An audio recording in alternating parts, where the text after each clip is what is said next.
Peter Larson is a traveling salesman who lives in a neatly manicured suburb of Salt Lake City with his wife, children, and grandchildren.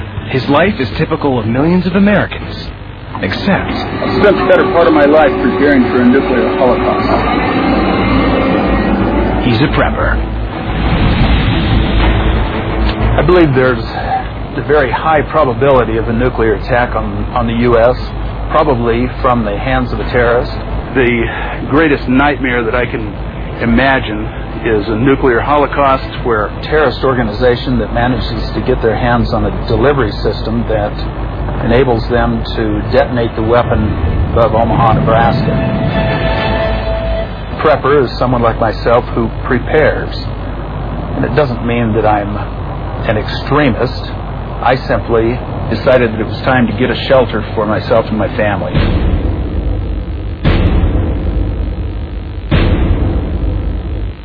And outdoors? There's always a question of whether or not I'll be able to actually get to my shelter. My shelter's about an hour and 20-minute drive from here. when there's a nuclear attack, the fallout would be going primarily to the east as long as prevailing winds continue to move in that direction.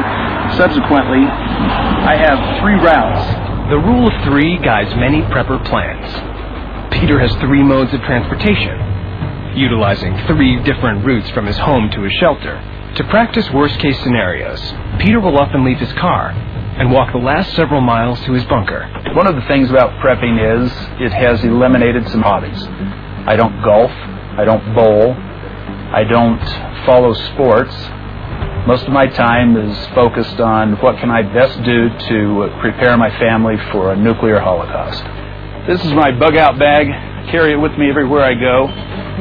This bag has everything that I'm going to need to get myself back to my shelter. Fire starting equipment. I have a hand chainsaw, water filtration. If we're dealing with a breakdown in the system, there's a hostile environment, it's important that I have good clean water. So I'm actually pumping this water through a ceramic filter. It's kind of like pumping water through a rock. So it's going to pretty well protect me from anything that's in the water. I currently have about 1,000 gallons of water stored. That'll last us about 2 months. By the end of the summer, I'll have another 1,000 gallons. That'll add another 2 months. Peter is meticulous and relentless in his planning. Along each of his possible routes, he has hidden critical provisions. This one, hidden on a friend's farm, is only a few miles from his bunker. The idea of a cache is simply to have additional supplies located along the way between my home and my shelter so that I can resupply myself with food, water, and necessities. It's also a place I can spend the night. Not only is it warm, it's also going to be dry and comfortable. A successful salesman, Peter travels extensively. When he enters a new town or city, he is examining it through the dark prism of his survival. Anytime I spend time in a major metropolitan area, I'm always cognizant of the quickest way out because I look at the cities, quite frankly, as a death trap. In this world, there are 3 kinds of people. There's sheep, there's sheepdogs, and there are wolves. I determined years ago I'm not going to be a sheep, I'm not going to be part of the herd. I'm a sheepdog. My shelter is located in the foothills in a remote part of the state. This is quite a paradise. And I believe that in the event of a nuclear holocaust, this will continue to be a paradise. This is my bunker. I've specifically designed it and stockpiled it for my family. There are people, I suppose, that look at this and wonder why we would do such a thing. There are a lot of people that have cabins. My cabin just happens to be buried underground. This unit is a 50-foot long steel corrugated tube, 10-foot diameter in the floor. I have enough food, medical supplies, water, clothing to last my family at least a year. About 5 years ago, I decided that it was time to get a shelter for myself and my family.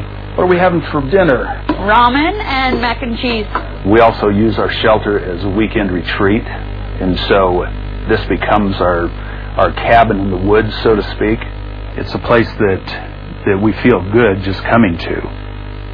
In the event of a nuclear holocaust, it's nice to have a place that you're comfortable with and has that beauty and serenity. Peter's extreme preparations to safeguard his family from a nuclear holocaust are never complete. He's constantly adding to his food and water stockpiles, sharpening his survival skills, and spending more and more money and time to strengthen his bunker. When the bomb drops, I'm going to be 20 feet down in my shelter with my family. This door closed, locked in place.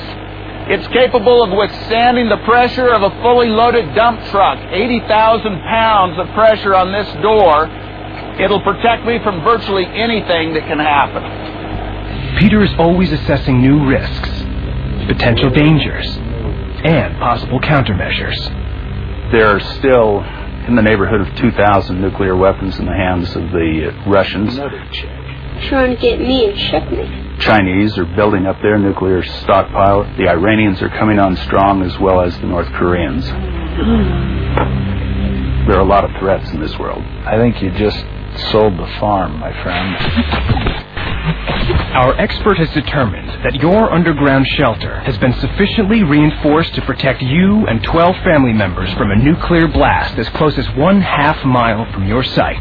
You have enough food to last 2 years, been extensively trained in survival and self-defense skills, and your emergency evacuation plans are extremely well thought out. However, our expert calculates that you do not have enough water stored to ensure your survival. Six months, I do need 3,000 gallons of water. I'll take care of that. Also, your job with its extensive travel requirements breaks the prepper's cardinal rule of never separating yourself from your family, and leaves you in a very vulnerable situation. You know, he's absolutely right.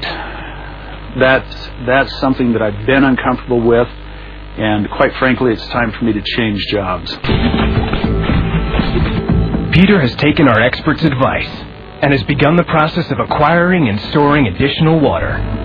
Also, he is now actively looking for a new job that keeps him closer to home. Most scientists, economists, and military leaders feel that in the immediate future, the cataclysmic events described in this show remain highly unlikely. However, currently government officials do recommend a greater level of preparedness and awareness to cope with unanticipated events and this channel.